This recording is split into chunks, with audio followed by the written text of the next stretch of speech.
What would you do if the patriarch of your family, a man worth hundreds of millions of dollars, left you exactly $1? When Thomas Ridgefield sat in a high-rise Manhattan law office, the room erupted in cruel laughter as he was handed a single tarnished coin. His own aunt called him a worthless failure. His cousin told him not to spend it all in one place. But they didn't know that this single dollar was the ultimate test. Less than 24 hours later, while his greedy family celebrated their hollow victory, Thomas was being chauffeured in a bulletproof Maybach toward a secret estate that would change the global power structure forever. The conference room at Skadden, Arps, Slate, Meagher and Flom sat on the 42nd floor, offering a commanding panoramic view of Central Park. The sky outside was a bruised, heavy grey, threatening a late autumn downpour that matched the suffocating atmosphere inside. Around the massive mahogany table sat the surviving members of the Ridgefield family, a bloodline that had built a sprawling fortune through Ridgefield Global Logistics. At the head of the table was Jonathan Sterling, a senior partner whose billable hours cost more than most people made in a month. He adjusted his tortoiseshell glasses, his face an unreadable mask of professional detachment. To Sterling's right sat Beatrice Ridgefield, Thomas's aunt.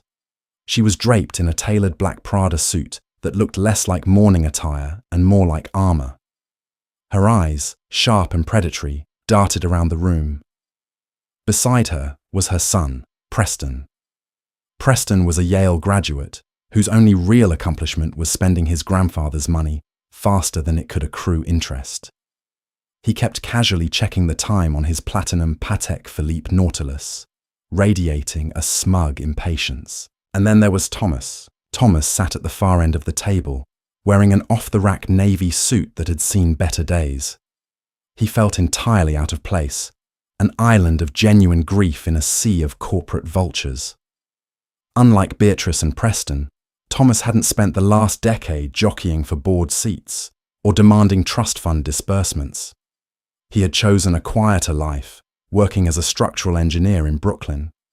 More importantly, he was the only one who had actually spent time with Richard Ridgefield in his final months at Mount Sinai Hospital. While Beatrice was networking at art galas in Geneva and Preston was crashing Lamborghinis in Miami, Thomas had been sitting by the old man's bedside, playing chess and listening to his raspy breathing. But Richard Ridgefield was a hard, cynical man. He had built his empire with ruthless efficiency, and he had always publicly criticized Thomas for lacking the killer instinct required to survive in the world of high finance. Jonathan Sterling cleared his throat, the sound sharp in the dead silence of the room. We are here for the reading of the last will and testament of Richard Harrison Ridgefield. I will dispense with the standard legal preambles and move directly to the distribution of assets, as per Richard's explicit instructions. Beatrice leaned forward, her manicured fingers gripping the edge of the table. Preston smirked, already tasting the billions. To my daughter, Beatrice Ridgefield, Sterling read, his voice dry and measured. I leave the sum of $50 million in liquid assets, alongside the deed to the townhouse on the Upper East Side, and the estate in Aspen, Colorado. Beatrice exhaled a long, dramatic breath, closing her eyes in a display of feigned gratitude. It was a fortune, a king's ransom. To my grandson, Preston Ridgefield, Sterling continued, I leave $75 million placed in a staggered trust, as well as the controlling shares of Ridgefield Global Logistics, effective immediately. You are now the chairman of the board. Preston pumped his fist under the table, a venomous smile spreading across his face. Finally, he whispered, loud enough for Thomas to hear. Time to drag this archaic company into the 21st century. Thomas felt a hollow ache in his chest. He didn't care about the logistics company. He didn't care about the mansions. But hearing his grandfather hand the keys of his life's work over to a spoiled narcissist like Preston stung. Richard had always known Preston was incompetent. Why would he do this? Sterling paused. He looked down at the document, then slowly looked up, his eyes meeting Thomas's from across the length of the mahogany table. And finally, Sterling said, his voice dropping a fraction of an octave. To my grandson, Thomas Ridgefield. The room went dead silent. Even Preston stopped admiring his watch. Sterling read directly from the page. To Thomas, who always claimed he did not want my money, who rejected my way of life, and who believed he was above the cutthroat nature of our family legacy, I leave exactly what he has earned in my eyes, the sum of $1. For a split second, Thomas thought he had misheard. $1. It wasn't the lack of money that felt like a physical blow. It was the final posthumous slap in the face. It was a public declaration of worthlessness. Preston was the first to break the silence. A low chuckle escaped his lips, which quickly escalated into full-blown, booming laughter. He slapped the table. $1. Oh my God. A single dollar. Grandpa really had a sense of humour right until the bitter end, didn't he? Beatrice smiled thinly, her eyes gleaming with malicious triumph. Well, Thomas, I suppose this is what happens when you waste your life building community centres and pretending you're better than the rest of us. Your grandfather was a man of industry. He respected power. He clearly saw none in you. Sterling reached into his suit pocket and retrieved a small manila envelope. He slid it across the long table. It stopped right in front of Thomas. Mr. Ridgefield, Sterling said softly. The physical execution of the bequest. Thomas numbly opened the envelope. He tipped it over his palm. A heavy, tarnished silver coin fell out. It wasn't a paper dollar. It was an old 1921 Morgan silver dollar. It felt cold against his skin. Don't spend it all in one place, Tommy, Preston sneered, standing up and buttoning his bespoke suit jacket. Actually, you know what? Since I'm the chairman now, maybe I can hire you to sweep the floors at the warehouse. Give you a little boost in life. Thomas didn't say a word. He didn't yell. He didn't throw the coin. And he didn't cry. He simply closed his fist around the cold silver, stood up, and walked out of the conference room without looking back. As the heavy oak doors shut behind him, he could still hear the echoing sound of his cousin's mocking laughter. The rain had finally started to fall by the time Thomas reached his apartment in Greenpoint, Brooklyn. It was a cramped fourth-floor walk-up that smelled permanently of old radiator iron and the bakery downstairs. He stood in the center of his tiny living room, drenched, the water dripping off his coat onto the scuffed hardwood floor. He felt entirely hollowed out. He threw his coat over a chair and collapsed onto his worn-out sofa. The silence of his apartment was a stark contrast to the venomous energy of the Skadden boardroom. He reached into his pocket and pulled out the 1921 Morgan silver dollar. He stared at it, turning it over in his fingers. The profile of Lady Liberty on one side, the eagle on the other. Why a coin? Why not just write a check for $1 or transfer it into his account? Richard Ridgefield was a man who optimized everything. He didn't do anything by accident, and he certainly didn't do things purely for theatrical effect, unless there was a secondary purpose. Thomas walked over to his cheap IKEA desk and turned on his high-intensity drafting lamp. He placed the heavy silver coin directly under the harsh white light. He grabbed a magnifying glass he used for inspecting architectural blueprints and leaned in close. At first glance, it was just an antique coin, heavily worn around the edges. But as Thomas traced the milled edge of the coin through the magnifying glass, he noticed something strange. The reeded edge, the little ridges along the side of the coin, weren't uniform. In one tiny section, right above the date, the ridges stopped completely. Instead, there was a microscopic hairline fracture running along the circumference. Thomas frowned. His engineering instincts kicked in. He went to his toolbox and pulled out a precision scalpel and a set of jeweler's screwdrivers. Carefully, holding his breath, he wedged the tip of the finest blade into the hairline fracture. He applied pressure. Nothing happened. He tried twisting it clockwise, then counterclockwise. Click. The sound was so faint he almost missed it. The face of the coin shifted. It wasn't a solid piece of silver. It was two halves, precision machined to fit together seamlessly. Thomas twisted the face of Lady Liberty to the left, and the front of the coin popped off like the lid of a tiny locket.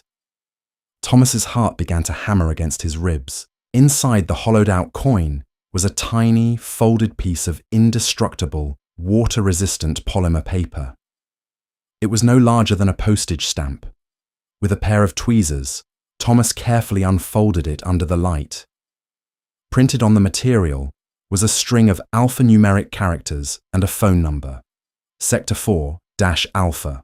Verify 994-Omega-T 180055500199. Thomas stared at the numbers. His mind raced. This wasn't a joke. This wasn't a final insult. It was a key. His grandfather hadn't disinherited him. He had hidden something from Beatrice and Preston. His hands shaking, Thomas picked up his cell phone and dialed the toll-free number. It didn't even ring. It connected immediately, followed by a series of electronic clicks, like an encrypted line securing itself.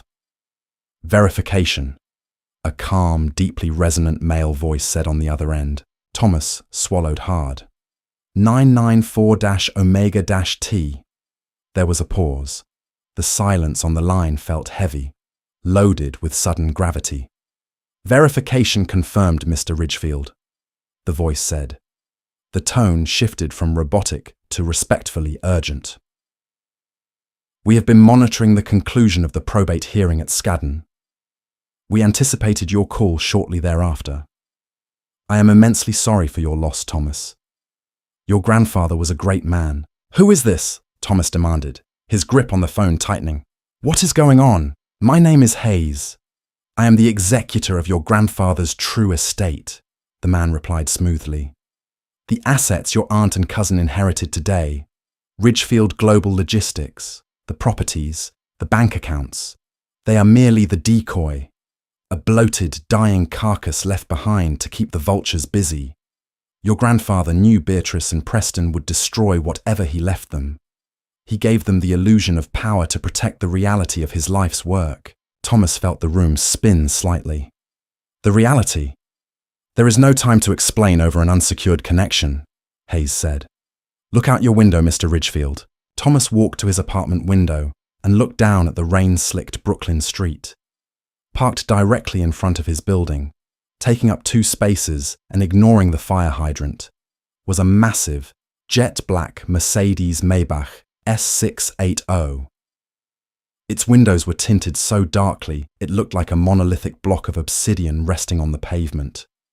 Standing beside the rear door holding a large black umbrella was a man in a bespoke charcoal suit, looking straight up at Thomas's window. Pack nothing, Hayes's voice echoed through the phone. Leave your cell phone on the desk. Your new life begins right now. The line went dead. Thomas didn't hesitate. He left his damp coat on the chair, left the pieces of the Morgan silver dollar on his desk, and walked out of his apartment, leaving his old cell phone sitting uselessly beside the drafting lamp. When he pushed open the front doors of his building, the cold night air hit him, but he barely felt it. The man in the charcoal suit stepped forward, holding the umbrella over Thomas's head to shield him from the driving rain. Mr. Ridgefield, the man said, his voice the exact same calm baritone from the phone. I am Mr. Hayes. Please get in. Hayes opened the heavy, armored door of the Maybach. Thomas slid into the cavernous rear cabin. The interior was unlike any car he had ever seen. It smelled of rich, unblemished leather and something metallic and sharp. The rear cabin was separated from the driver by a thick privacy partition of frosted glass. Built into the partition was a series of high-definition monitors, currently dark. Hayes slid in beside him and closed the door. The sound of the torrential rain instantly vanished, replaced by a vault-like, pressurized silence. Drive, Hayes instructed via a sleek intercom system. The heavy vehicle pulled smoothly away from the curb, gliding through the Brooklyn streets with the silent power of a ghost. Where are we going? Thomas asked, looking at Hayes. The man looked to be in his late 50s, with sharp, patrician features and eyes that seemed to process 1,000 calculations a second. North, Hayes replied, tapping a command into a tablet resting on his knee. To a property that does not exist on any county register, any tax record, or any satellite imaging database. Your grandfather purchased the land through a series of 14 nested shell companies based out of the Cayman Islands and Liechtenstein in the late 1980s. I don't understand, Thomas said, leaning back into the heated leather seat. Richfield Logistics was worth billions. It was his entire life. He built it from the ground up. Ridgefield Logistics was his public life, Hayes corrected gently. It was his cash cow, yes. But over the last 20 years, your grandfather recognized that the future of global power was not in shipping containers and freight lines. The future was in information, raw resources, and proprietary technology. He quietly began liquidating massive portions of his personal wealth, moving it into shadow accounts. The Maybach merged onto the FDR drive, the lights of the Manhattan skyline blurring past the rain-streaked windows. Your aunt and cousin just inherited a company drowning in hidden debt, facing imminent federal antitrust investigations that your grandfather meticulously orchestrated to hit precisely 3 months from now, Hayes said, a faint, razor-thin smile crossing his lips. Preston is the chairman of a sinking ship. He will spend the rest of his life fighting subpoenas. Thomas stared at him, stunned. Grandpa set them up? He gave them exactly what they wanted. The spotlight, the titles, and the prestige, Hayes said. But he knew they lacked the discipline to handle real power. You, Thomas, are different. You chose building over destroying. You chose patience. You sat with him while he died, expecting nothing. That is why he chose you to inherit the foundation. The foundation? Hayes tapped his tablet again. The frosted glass partition suddenly came alive, the high-definition monitors snapping on. They displayed incredibly complex schematics, global maps dotted with glowing red nodes, and live feeds of men and women working in ultra-modern laboratories. Ridgefield Global Logistics was the decoy, Hayes repeated. The Vanguard Foundation is the reality. It is a private intelligence and advanced development syndicate. We own the patents to next-generation clean energy tech. We hold the deeds to the largest unmined rare earth metal deposits in Africa. And we maintain a private intelligence network that rivals MI6. Thomas felt his breath catch. The sheer scale of it was incomprehensible. And he left this to me? He left you the keys to the kingdom, Thomas. Your net worth is no longer measured in dollars. It is measured in geopolitical leverage. The car rode in silence for over an hour. They crossed the George Washington Bridge and headed up the Palisades Interstate Parkway, driving deep into the heavily wooded terrain of the Hudson Valley. The rain turned into a thick, swirling mist as they passed Bear Mountain.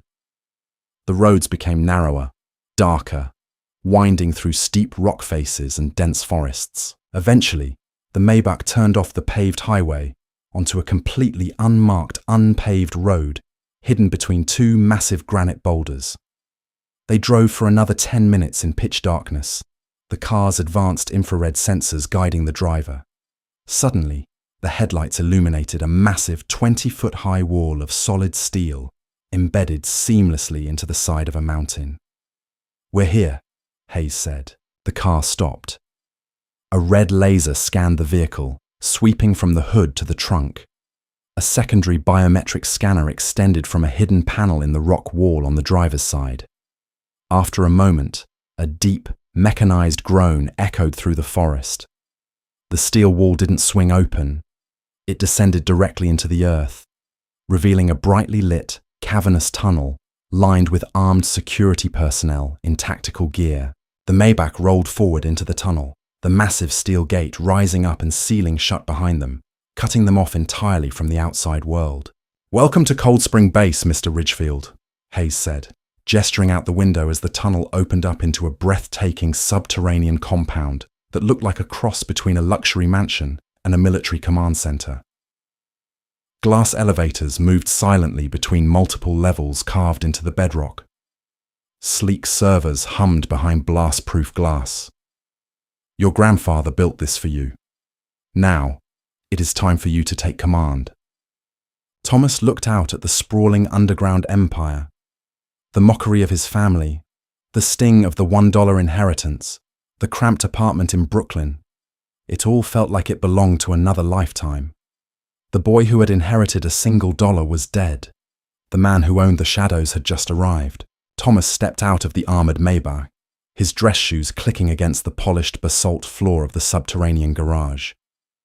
The air down here was different, crisp, climate-controlled, and smelling faintly of ozone and expensive espresso. He followed Hayes past a phalanx of silent, heavily armed security personnel, wearing unmarked matte black tactical gear. The surface of this mountain is a federally protected nature reserve, Hayes explained as they approached a set of brushed steel elevator doors. A designation your grandfather personally lobbied for and funded through a proxy environmental PAC in 1994. It ensures that no commercial development or deep penetrating radar will ever sweep this topography. We are entirely off the grid, yet hardwired into the central trunk lines of the global internet via transatlantic fiber optic cables tapped directly from the seabed. The elevator doors parted, revealing a cabin lined with rich mahogany and brass. It felt jarringly traditional compared to the James Bond-esque garage. "Where are we going first?" Thomas asked, watching the floor indicator display letters instead of numbers. It was currently descending toward our level. "To your private residence, Mr. Ridgefield. You need to change out of those damp clothes, and there is someone you need to meet." When the doors opened, Thomas stepped out and stopped dead in his tracks. He wasn't looking at a sterile military bunker. He was standing in the foyer of a sprawling, Gilded Age-style mansion that had been meticulously constructed inside a massive, naturally formed subterranean cavern. The ceiling of the cavern, some 50 feet above, was fitted with daylight-simulating LED arrays that perfectly mimicked a sunny afternoon. The mansion itself featured sweeping dual staircases, Corinthian columns, and floors of flawless Carrara marble. But what caught Thomas's eye were the paintings. Hanging on the wall directly ahead of him was a tempestuous, dramatic seascape depicting a small boat being battered by violent waves. Thomas, who had taken several art history electives during his engineering degree, felt his jaw go slack. "Is that—" Thomas pointed, his voice barely a whisper. "Is that Christ in the storm on the Sea of Galilee?" Hayes permitted himself a small, genuine smile. "It is. But that was stolen," Thomas stammered. "The Isabella Stewart Gardner Museum heist in Boston, 1990, is the most famous unrecovered painting in the world. The FBI has been looking for it for over 30 years. The FBI lacks the resources of the Vanguard Foundation," Hayes replied smoothly. "Your grandfather did not steal it, Thomas. He acquired it from the Russian syndicate that orchestrated the theft, outbidding 2 Middle Eastern royals on the black market. He kept it here safely, waiting for the statute of limitations to expire so he could anonymously return it. You will find several lost artifacts down here. But we have more pressing matters." A woman walked down the right-hand staircase, her heels echoing sharply through the cavernous foyer. She was in her late 40s, dressed in a sharp navy blue pantsuit, holding an encrypted iPad. Her eyes were calculating, missing absolutely nothing as she sized Thomas up. "Mr. Ridgefield," she said, extending a hand. "Valerie Cross, Chief Intelligence Officer for the Vanguard Foundation, formerly of the CIA's National Clandestine Service, but the pay here is better and the red tape is non-existent." Thomas shook her hand. Her grip was like a vice. "Nice to meet you, Valerie. I'm still trying to process all of this." "Process quickly," Valerie said, tapping her screen, "because your cousin Preston has officially taken the bait. We are currently tracking his movements. He is throwing a massive victory gala tonight at the Pierre Hotel in Manhattan, charging $1 million a table, supposedly to announce his new vision for Ridgefield Global Logistics. He's already ordered a Gulfstream G650 on the company's credit." Thomas frowned. Hayes mentioned a debt trap. How bad is it? Valerie pulled up a complex financial schematic on her tablet and handed it to Thomas. Ridgefield Global Logistics has been a hollow shell for the last 5 years. Your grandfather secretly offloaded all the profitable divisions, the DARPA defense contracts, the autonomous shipping patents, the rare earth mineral transport rights, and folded them into Vanguard shell companies. What's left in the public company is a rotting infrastructure held up by highly leveraged loans from Deutsche Bank, JP Morgan Chase, and the Bank of China. Thomas scanned the numbers. His engineering mind easily translated the financial data.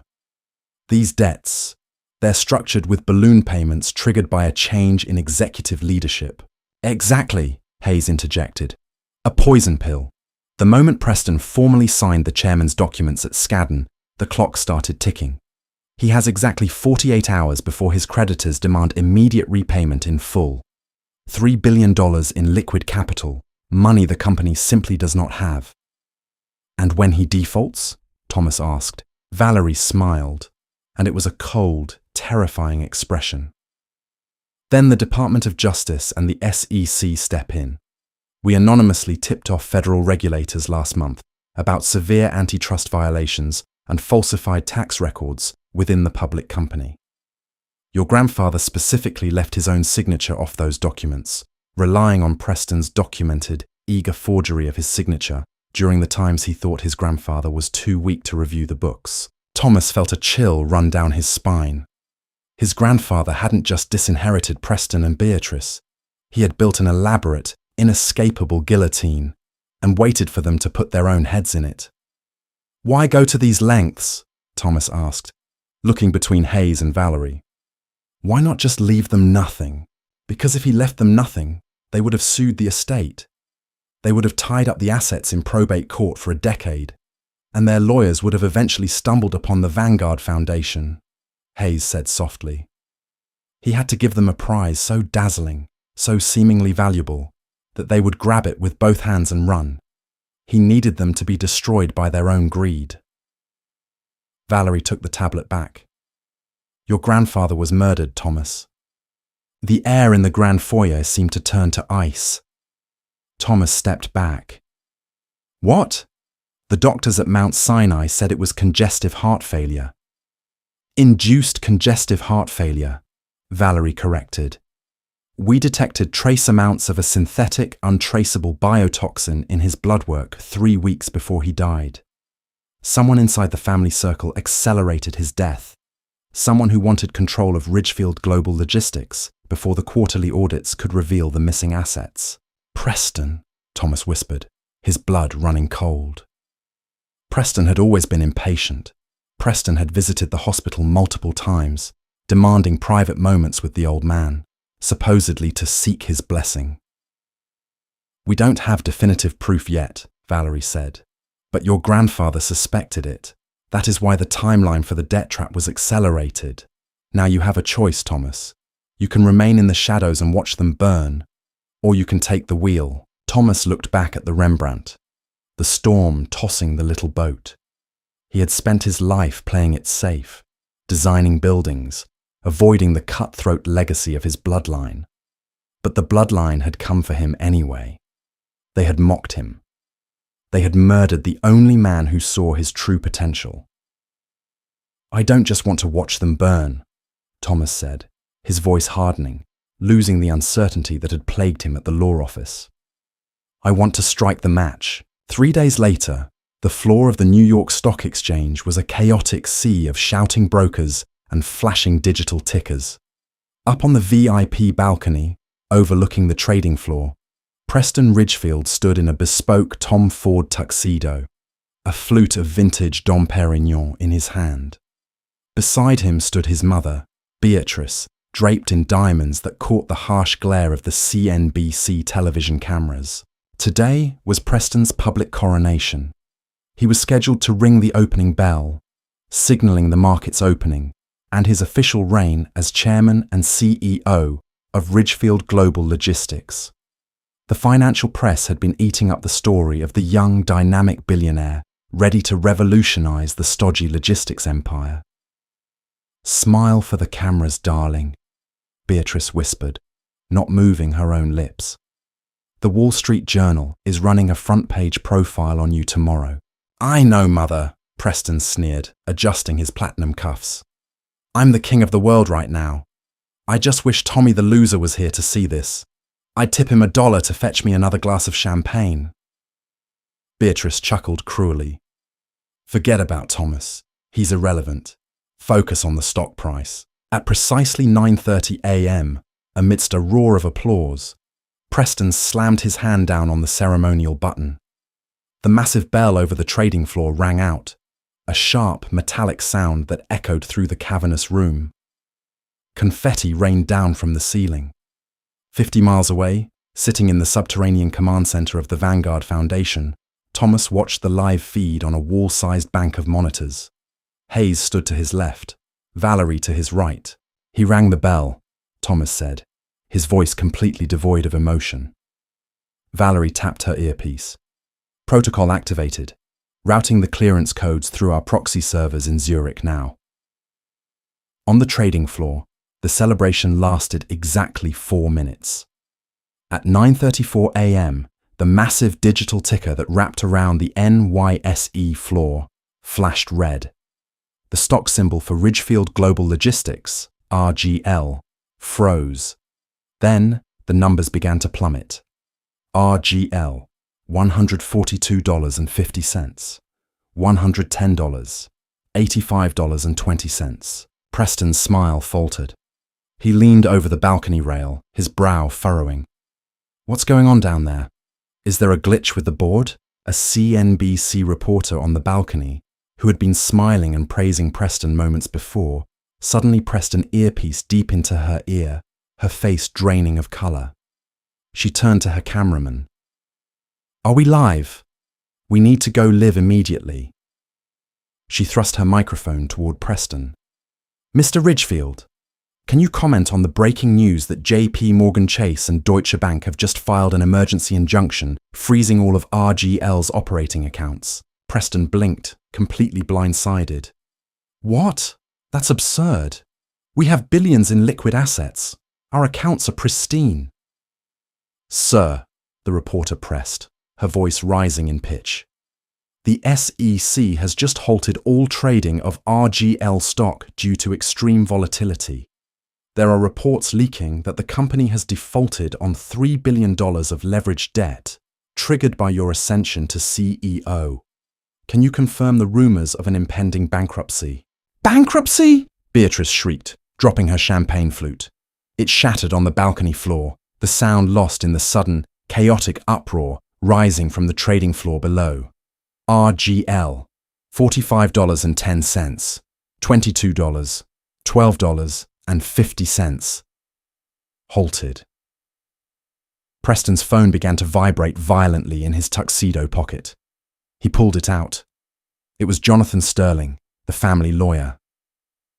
Preston answered it, his hands shaking. Jonathan, what the hell is going on? The stock is nosediving. Preston, listen to me very carefully. Sterling's voice barked through the speaker, stripping away all of his usual polished deference. You need to leave the stock exchange right now. Go to the private elevator. Do not speak to the press. Why? Fix this, Jonathan. Call the banks. I can't call the banks, Preston. The DOJ is raiding the RGL headquarters in Midtown right now, Sterling shouted. FBI agents are walking out with boxes of hard drives. They have documents proving you forged your grandfather's signature to obscure toxic assets and bypass federal antitrust laws over the last 3 years. I didn't forge anything, Preston screamed, spittle flying from his lips. The old man told me to sign those documents. He said he was too tired. It doesn't matter what he told you. Your name is on the paper, Preston. They have issued a federal warrant for your arrest. You are looking at 20 years for corporate fraud and racketeering. Get out of there. The line went dead. Preston dropped his phone. He looked at his mother. Beatrice's face was chalk white, the arrogant facade completely shattered. The CNBC cameras were shoved directly into their faces, capturing every second of their public humiliation. Back in the Vanguard control room, Thomas watched his cousin's total collapse in high definition. He didn't feel joy, exactly. He felt a profound, cold sense of justice. The FBI has breached the lobby of the Pierre Hotel as well, Valerie reported, reading from her tablet. They are seizing the assets in the Aspen estate and the Upper East Side townhouse to cover the collateral damage. Beatrice's accounts have been frozen. He thought he won the lottery, Thomas murmured, staring at Preston's panicked face on the screen. He inherited a bomb, and he pushed the detonator himself. "What are your orders, Director?" Hayes asked respectfully, using Thomas's new title for the first time. Thomas turned away from the monitors. The public destruction of his family was only the first phase. If Preston had actually murdered his grandfather, financial ruin wasn't enough. Thomas needed a confession. He needed absolute leverage. "Cut all of Preston's lifelines," Thomas ordered, his voice echoing with authority. "Make sure no defense attorney in Manhattan will take his calls. Ground his private jet. Block his passports. Let him run like a rat in a maze for the rest of the day. When he realizes he has absolutely no one left to turn to." Thomas pulled the Morgan silver dollar from his pocket, tossing it into the air and catching it cleanly. "Then, we bring him to me." The rain that had started the night of the will reading returned to Manhattan with a vengeance, slicking the pavement of Fifth Avenue and mirroring the flashing red and blue lights of the police cruisers surrounding the Pierre Hotel. Preston Ridgefield stood in a narrow, garbage-strewn alleyway a block and a half away, his breathing ragged, his bespoke Tom Ford tuxedo soaked and clinging to his shivering frame. Beside him, Beatrice was hyperventilating, the heels of her Louboutin sinking into the grime. They had barely managed to slip out through the kitchen loading dock of the hotel before the FBI agents breached the penthouse suite. "Call Cameron," Beatrice hissed, her mascara running down her cheeks in dark, jagged rivers. "Call the senator. Call anyone. We need a helicopter to Teterboro right now. We need to get out of the country." Preston pulled out his phone with trembling hands. The screen was cracked from when he had dropped it on the stock exchange floor. He dialed his closest confidant, a hedge fund manager who had literally kissed his ring at a yacht party 2 weeks prior. The call went straight to a generic, automated voicemail. Preston cursed and dialed another number. A prominent defense attorney who kept the city's elite out of federal prison. "The number you have reached is no longer in service," the robotic operator chirped. "They're blocking me," Preston whispered, the reality of his situation finally piercing through his suffocating arrogance. "Mother, my calls aren't going through. I tried using the Centurion card to book a private car 5 minutes ago. It declined. All of them. The platinum, the corporate black card. They've frozen everything." Beatrice grabbed him by the lapels of his soaked jacket, her nails digging into the expensive fabric. "Do not fall apart on me, Preston. We are Ridgefields. We do not hide in alleys. We have offshore accounts in Geneva. We just need to access a secure terminal." "There is no Geneva!" Preston screamed, his voice echoing off the brick walls. "Didn't you hear Sterling? Grandpa drained the company, the assets, the shadow accounts, everything. He left us a shell with $3 billion in debt. We don't have a cent. We are entirely, fundamentally broke." Beatrice stared at him, her eyes wide, the absolute horror of poverty washing over her. For a woman who had never pumped her own gas or flown commercial, the concept of having a zero balance was a fate worse than death. She stumbled backward, leaning against a cold dumpster, pulling her soaking wet Prada blazer tightly around herself. Preston looked wildly down the alley. They were trapped. The FBI was looking for him. The SEC was looking for him. If he walked out onto the street, he would be in handcuffs within 10 minutes. Suddenly, a figure stepped out from the shadows at the far end of the alley. The man was wearing a dark, waterproof trench coat, his face obscured by a low-brimmed hat. He walked with a calm, predatory grace. Preston instinctively shoved his mother behind him. "Who are you? Are you a cop? Because I want my lawyer." The man didn't speak. He simply stopped 5 feet away, reached into his coat, and tossed a small, cheap plastic object onto the wet pavement. It skittered to a halt, inches from Preston's shiny dress shoes. It was a disposable prepaid cell phone. Before Preston could even look up, the man turned and vanished back into the swirling mist and rain of the city street. Preston stared at the burner phone. 10 seconds later, it began to vibrate, emitting a harsh, cheap electronic ringtone. He slowly reached down and picked it up. He pressed the green button and brought it to his ear. "Who is this?" Preston demanded, trying to inject authority into his shaking voice. "How was the opening bell, Preston?" The voice on the other end was calm, familiar, and utterly devoid of sympathy. Preston's blood ran colder than the autumn rain. "Thomas?" Preston gasped. "Tommy? What? How did you get this number?" "You don't have a number anymore, Preston," Thomas replied from the secure depths of the Cold Spring base. "You don't have a company. You don't have a bank account. You don't even have a passport that won't trigger an immediate Interpol red notice. You have absolutely nothing. You did this," Preston breathed, the realization hitting him like a physical blow. "You tipped off the feds. You triggered the debt trap. How? How did the loser of the family pull this off?" "Grandfather left you the company," Thomas said softly. "But he left me the Vanguard Foundation. He left me the reality of his power." Preston felt his knees go weak. The Vanguard Foundation. It was a myth, a ghost story whispered among the highest echelons of the global elite. A shadow syndicate of limitless resources, and his quiet, boring, architect cousin controlled it.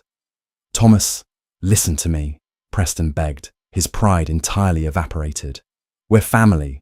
We're blood. You can't let me go to federal prison. They'll eat me alive in there. I'll give you whatever you want. I'll sign the public company over to you." "I don't want a bankrupt logistics company," Thomas replied. "But I do want something from you, and if you give it to me, I will ensure you and Beatrice are quietly extracted from the country before the DOJ puts you in an armored van." "Anything," Preston sobbed. "Just tell me what to do." "There is a black SUV idling on the corner of 54th and Madison," Thomas instructed. "Get in. Do exactly as the driver says." The line went dead. Preston looked at his mother. Her face was a mask of sheer terror. "We have to go," Preston said, grabbing her arm. "Thomas has a way out." "Thomas!" Beatrice spat, her lip curling even in her desperation. "We are relying on that pathetic little boy." "That pathetic little boy," Preston said, pulling her toward the street, "is the only person on earth who can stop us from spending the rest of our lives in a concrete cell." The black SUV drove in total silence for 45 minutes. There was a thick, bulletproof partition separating the rear cabin from the driver, and the windows were completely blacked out. Preston and Beatrice sat in the darkness, shivering, stripped of their phones and their dignity. When the vehicle finally rolled to a stop, the doors unlocked with a heavy, mechanical thud. Preston pushed his door open. They were inside a vast, cavernous warehouse. The air smelled of salt and old iron. A decommissioned naval shipyard somewhere in Brooklyn or Queens. The only illumination came from a solitary, blindingly bright halogen spotlight, suspended from the ceiling in the dead center of the room. Beneath the light sat a single steel table and 2 metal chairs. Standing in the shadows just beyond the ring of light were 4 Vanguard security operatives, their faces obscured by tactical masks, assault rifles slung across their chests. "Sit," a voice echoed through the massive space. Preston and Beatrice stumbled forward into the light. Beatrice collapsed into one of the chairs, burying her face in her hands. Preston remained standing, his eyes darting frantically into the darkness. Footsteps echoed against the concrete. Methodical, unhurried. Thomas stepped out of the shadows and into the harsh glare of the spotlight. He was no longer wearing the cheap navy suit from the law office. He wore a perfectly tailored charcoal tactical suit, devoid of any logos or identifying markers. He looked hardened, authoritative. He looked like the true heir of Richard Ridgefield. Thomas pulled the second metal chair out and sat down opposite them. He placed his hands flat on the steel table. In the center of the table, he placed the 1921 Morgan silver dollar. "Hello, Aunt Beatrice," Thomas said coldly. "Preston," Tommy, please, Preston pleaded, leaning over the table. The feds are seizing everything. They froze the trust funds. I don't even have money for a lawyer. You don't need a lawyer, Preston. You need a miracle, Thomas replied. He reached inside his jacket and pulled out a manila folder. He tossed it onto the table beside the silver coin. But before we discuss your extraction to a non-extradition country, we need to clear the air about a few family secrets. Thomas flipped the folder open. Inside were a dozen high-resolution photographs, medical readouts, and a staggering stack of encrypted bank transfers. Grandfather didn't die of natural causes, Thomas stated, his voice flat and absolute. He died of cardiac arrest induced by a highly synthesized, untraceable biotoxin, a toxin that was slowly administered to his IV drip over a period of 3 weeks at Mount Sinai. Preston recoiled as if he had been slapped. The blood drained from his face entirely, leaving him the color of ash. I don't know what you're talking about. Thomas picked up a photograph and slid it across the metal table. It showed Preston sitting in a dimly lit bar in Prague 6 months ago, handing a thick briefcase to a man with a heavily scarred face. This is you, Preston. Meeting with an ex-KGB chemical weapons broker, Thomas said, his eyes locking onto his cousin's. We tracked the offshore wire transfers. $2 million paid from a Cayman shell account directly to the broker's syndicate. You bought the toxin. No! Preston shouted, his voice cracking. That was industrial espionage. For the logistics company. Thomas didn't blink.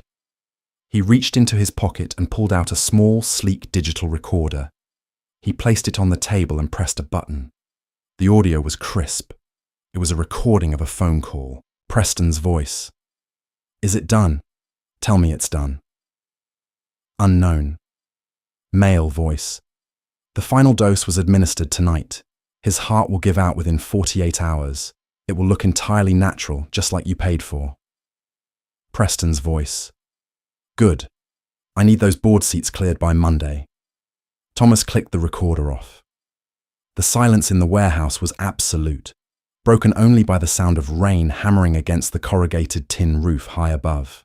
The FBI doesn't have this recording, Thomas said quietly. The FBI only thinks you are a corporate fraud and a thief. If I hand this over to them, you are no longer looking at 20 years in a white-collar minimum security resort. You are looking at life in a federal supermax for the premeditated murder of Richard Ridgefield. Preston's bravado finally shattered. He fell to his knees on the cold concrete, grabbing the edge of the steel table. He was weeping openly, tears and rain mixing on his face. I'm sorry, Preston sobbed. I'm so sorry, Thomas. He wouldn't step down. He was going to live another 10 years, and he treated me like an idiot. I just wanted my turn. I just wanted what was promised to me. Thomas felt a flicker of absolute disgust. He looked down at his cousin, a man who had murdered his own blood for money that didn't even exist. You acted alone? Thomas asked, his voice a razor's edge. Preston hesitated. He looked up, his eyes darting to his mother, who had remained perfectly, unnervingly silent in the chair beside him. Beatrice was staring straight ahead, her face a rigid mask of stone. Tell me the truth, Preston, Thomas warned. Or my men put you back out on the street right now. Preston swallowed hard. He pointed a trembling finger at his own mother. It wasn't my idea, Preston choked out. She found the broker. She set up the Cayman account. She told me the old man was getting soft, that he might change the will and leave it all to charity, or to you. She said we had to accelerate the timeline. Thomas shifted his gaze to Beatrice. He had always known his aunt was ruthless, a master manipulator who viewed the world entirely as a chessboard. But murder, the murder of her own father. Is that true, Beatrice? Thomas asked. Beatrice slowly turned her head. Her eyes were devoid of panic, devoid of sorrow. They were cold, dead pools of ambition. My father was a tyrant, Beatrice said, her voice eerily calm, cutting through the damp air of the warehouse. He built an empire, yes, But he hoarded the power. He refused to let the next generation lead. I dedicated my entire life to curating his public image, managing his political connections, and securing his legacy. And what did he do? He constantly belittled us. He held the money over our heads like a whip. She leaned forward, her perfectly manicured hands resting on the table near the silver dollar. I did what had to be done, Thomas, just as he taught me. It was a hostile takeover. Nothing more. Beatrice looked at the digital recorder. So, what now, nephew? You have the confession. Are you going to be a good little boy and call the police? Thomas picked up the 1921 Morgan silver dollar. He rubbed his thumb over the face of Lady Liberty. His grandfather had known. He had suspected his own daughter and grandson were plotting to kill him, and instead of calling the authorities, he had set a trap so elaborate, so devastating, that it would destroy them completely. No, Thomas said, slipping the coin back into his pocket. Calling the police is what a normal citizen would do. But as you reminded me at the law office, Beatrice, I am a vanguard now. Thomas stood up. He signaled to the operatives waiting in the shadows. Zip tie them, Thomas ordered coldly. Put hoods over their heads. They are going to a place much darker than a federal prison. The Sikorsky UH-60. Black Hawk helicopter battered its way through the freezing gale-force winds of the North Sea. Inside the vibrating, uninsulated cargo hold, Beatrice and Preston Ridgefield sat strapped to jump seats, shivering uncontrollably. Their zip ties had been replaced with heavy steel cuffs secured to the floor grating.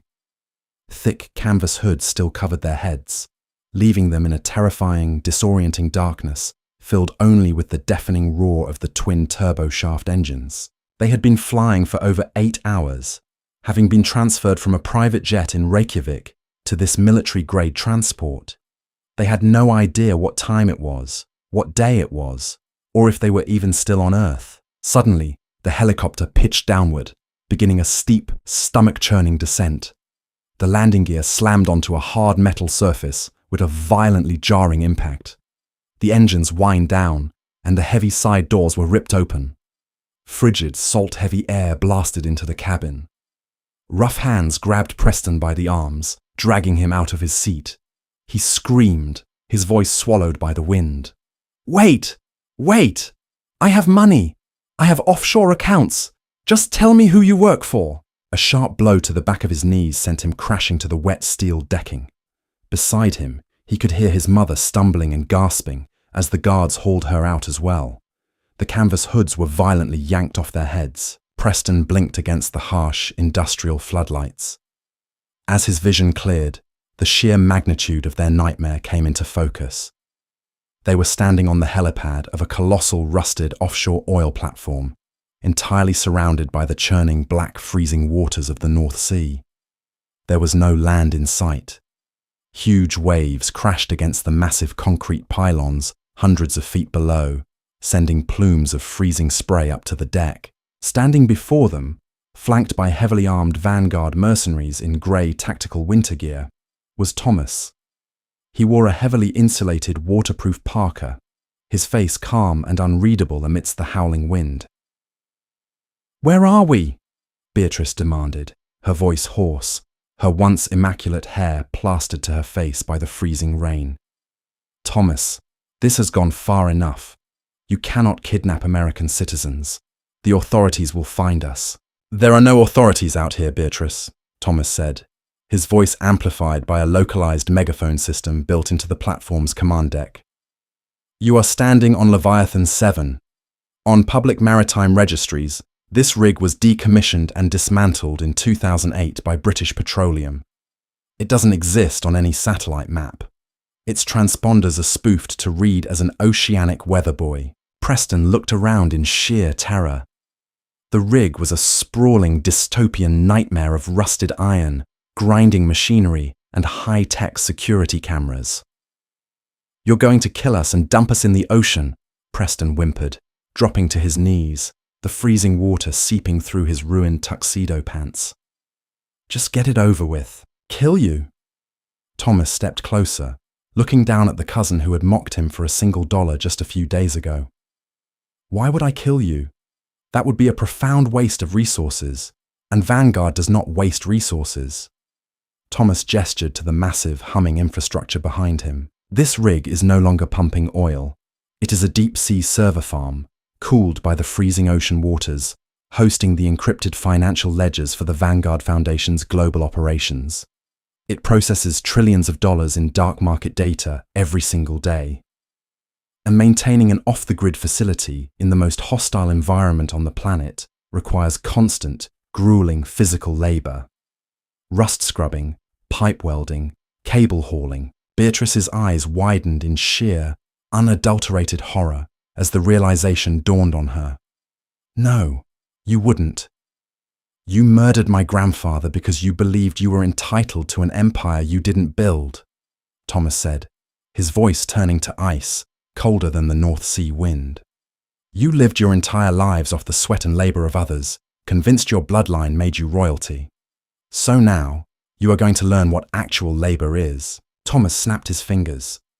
2 guards stepped forward, tossing heavy, orange industrial coveralls and steel-toed boots onto the wet deck in front of Beatrice and Preston. You both have a debt to society, and to me, Thomas continued. You will spend the rest of your natural lives on Leviathan 7. You will work 12-hour shifts, maintaining the physical infrastructure of this facility. You will eat in the mess hall with the rest of the penal contractors. You will sleep in the lower deck bunks. If you refuse to work, you do not eat. I am a 50-year-old woman, Beatrice shrieked, her aristocratic facade completely crumbling into hysterical panic. I am Beatrice Ridgefield. I attend the Met Gala. You cannot make me do manual labor. I will die out here. Then you will die with calluses on your hands, Thomas replied ruthlessly. And the world will never know. As of yesterday, the FBI officially declared both of you fugitives of justice who fled the country to avoid racketeering and murder charges. Your bank accounts have been liquidated to pay off the public company's creditors.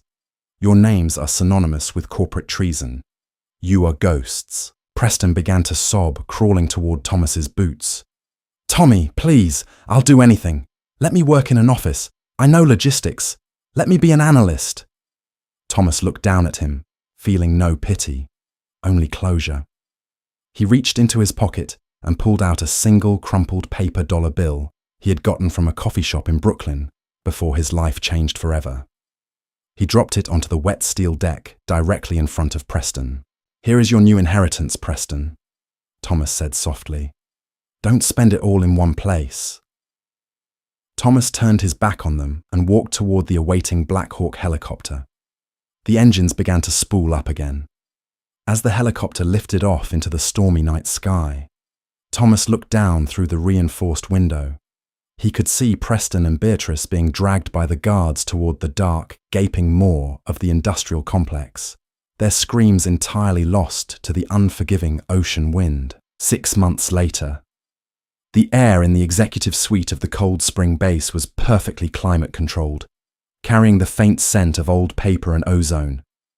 Thomas stood by the massive curved window that looked out over the subterranean cavern, holding a mug of black coffee. He wore a sharply tailored midnight blue suit that commanded the room without screaming for attention. His posture had changed. The slight slump of the defeated architect from Brooklyn was gone. In its place stood a man holding the reins of the global economy.